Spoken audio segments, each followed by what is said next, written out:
Hey guys, so I don't know if you realized, but the last, I'd say, 3 months have been drama free, except for, the odd fake pregnancy and, theft. But other than that, it's been a pretty chill 3 months, which in, normal, regular day to day life is usually great news. But in YouTube life, it is bad.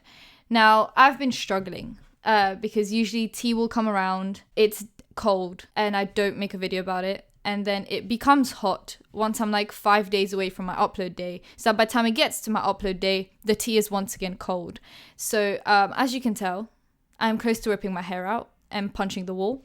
I tweeted out basically saying just that. I said that this month has been nothing but a fake teen pregnancy, that my channel is on the ropes, and that in fact I am f***ed because my CV has one part-time job that I quit over text. So if YouTube doesn't work out, Sister James came in clutch. He said, I will not let Angelika suffer. She will pay her bills.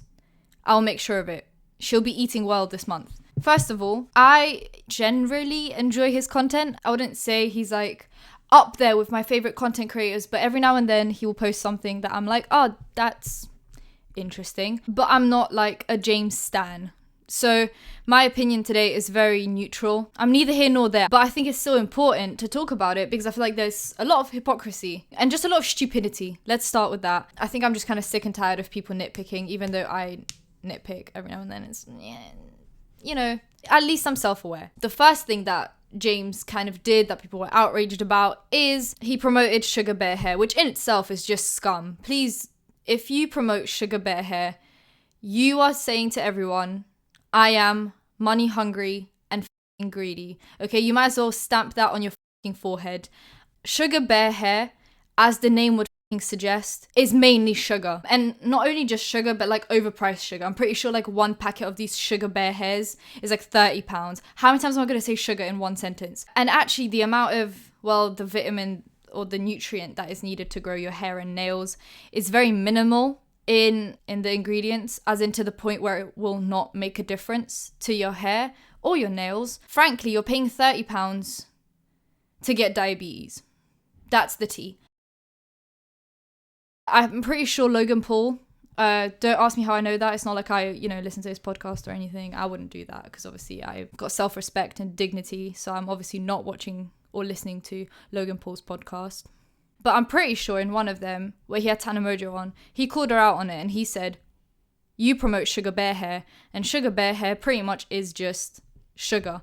And the nutrients that are allegedly supposed to make your hair and nails grow are minimal, and they will not make a difference. He took that deal, which in itself wouldn't be a big deal. I'm kind of open to people taking brand deals because it's like, you promoting it isn't going to make me more likely to buy it. If I want to buy it, I'll buy it. If I don't, I don't. And, I'm not affected by it. But I know that there are people out there, aka 12-year-old fans, that will spend £30 on sugar. So I think sometimes we need to consider the fact that just because we are, mentally aware of marketing tactics doesn't mean everyone is. But that's actually not why the outrage happened. It's because Tati, who's another beauty YouTuber, basically has a vitamin brand. Her first ever vitamin supplement thing was for nail and hair growth as well as skin issues. Wouldn't we say that there aren't a lot of vitamins, like well-known vitamin or supplement brands out there? Yes, I'd probably say that. So wouldn't you say that, since there aren't as many,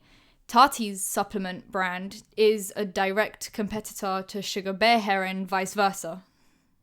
I would probably be inclined to say that. Considering James and Tati are like best buds, and she has referred to him as family before, and he did her wedding makeup, and she helped him grow his channel to where it is now, it's kind of a shitty move for him to take a SugarBearHair brand deal, regardless of if he got paid or not, or if it was, like he said, just a security thing. They helped him at Coachella with security, so he promoted them. But it just doesn't add up. He had #ad in the story, which would usually just insinuate a brand deal, right? And then in his apology, people pointed out that he didn't name Tati's brand. Like he didn't say Halo Beauty, he just said Tati's vitamin brand, which would sometimes mean that his contract with SugarBearHair said he's not allowed to name a direct competitor, which would, mean he sold himself out for money. But that was the first time that people were kind of upset, because it just kind of shows that you can't, in fact, be a YouTuber with YouTube friends, because they'll you over. That is now not, and I'm not saying that's like 100% true. There are wonderful YouTubers out there who aren't, you know, but that is definitely the minority. Most people will either be with you out of convenience, you're in the same industry, it's easy to make friends, to clout. And then once they're done, they're done. And James has been called up for making friends for business purposes more than anything. Sister Squad's one of those. How long did that last? 2 seconds and then it was done. It's very difficult. I'm not saying it's impossible. I'm saying it's difficult to find friends on YouTube that aren't there to use you. Basically is what the grand overall message is from this story. It's just watch out, be careful. After that, you'd think James would take a break, and he didn't. He went out there and announced his tour, which in itself isn't a bad idea, right? You do a little meet and greet, a little performance. I frankly don't know what he would be performing. His singing is average, and he obviously isn't a dancer or an actor or whatever. He can't put on a show. He does makeup, so I don't know if he's gonna do like a masterclass or something. But that's the thing. It's you can buy tickets from today without actually knowing what he'll be doing on tour. And that in itself also wouldn't be that bad if the prices were reasonable, but they're not. You're buying a ticket, an overpriced ticket at that, for a tour without actually knowing what the tour is about. I feel like it was just poor planning on his part. There was a general admissions ticket, there was a VIP, a VIP plus, and a sisters VIP, ranging from, I think it was $100 to $500. And people were upset. General admissions is literally just you go on tour, right? You see him perform, all that good stuff. At the start, when he first announced the tour, for $100, you'll get good seating, an exclusive autograph, and early access to merchandise.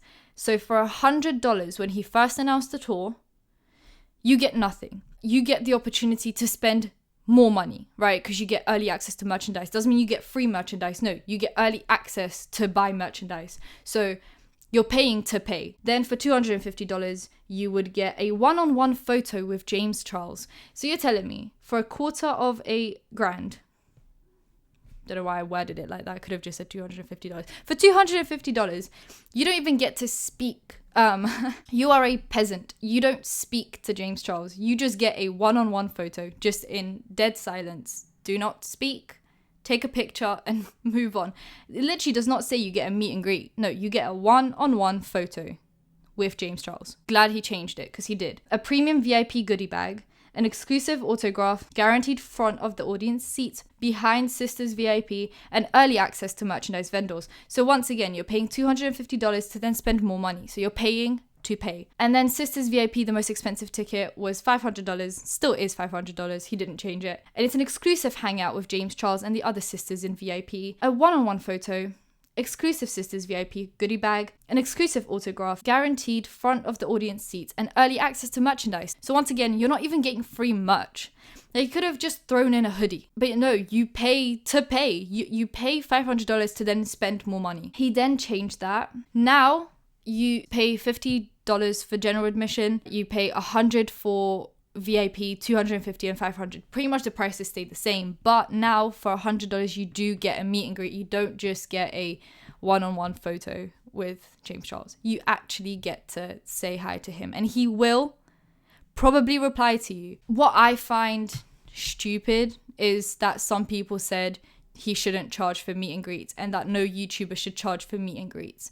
I think that's ridiculous. If it's a meet and greet out and about, if you say, hey, I'm gonna be in X shopping center or X park at this and this time, then obviously you're not going to be like, oh, have £5 ready. Obviously at that point, there's not much prepping going into it.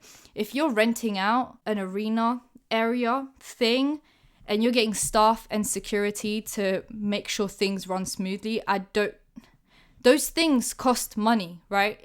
Money that he shouldn't have to pay out of pocket. But that's my opinion. All of them are overpriced except for general admission. I think general admission for $50 is fine. I don't care about it. But do I think the rest are overpriced? 100%. Billie Eilish did a world tour and her tickets were $200 for VIP.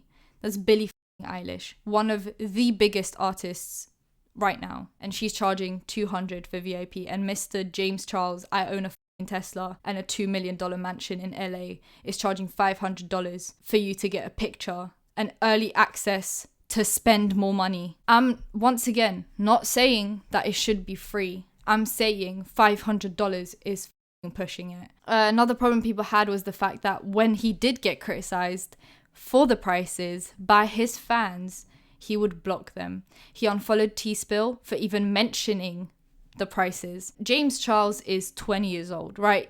The excuse he's young doesn't apply anymore. Just because someone criticizes you doesn't mean it's hate. I feel like I've gone over this since the start of my channel. Criticism and hate's not the same thing. If your fans are saying, hey, we're too broke to pay $500, can you drop the prices a little because we know you can? Don't just block them. Take that criticism on board. Take it to your team and say, hey, do you think we could cut them in half? It's still steep, but you could do something, anything to make your fans happy, because at the end of the day, you said this tour is to make your fans happy and to say thank you.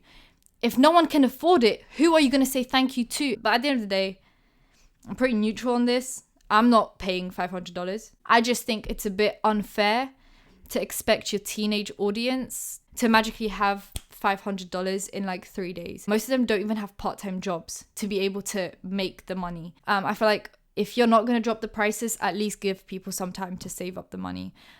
I think sometimes YouTubers forget what kind of a demographic they have. Teenagers usually don't have £500 just laying around. And that's my opinion on that. I'm going to leave it here. If you enjoyed it, give it a thumbs up, comment down below anything you want to comment down below, and subscribe because I post videos every Fridays. And I'll see you in my next one.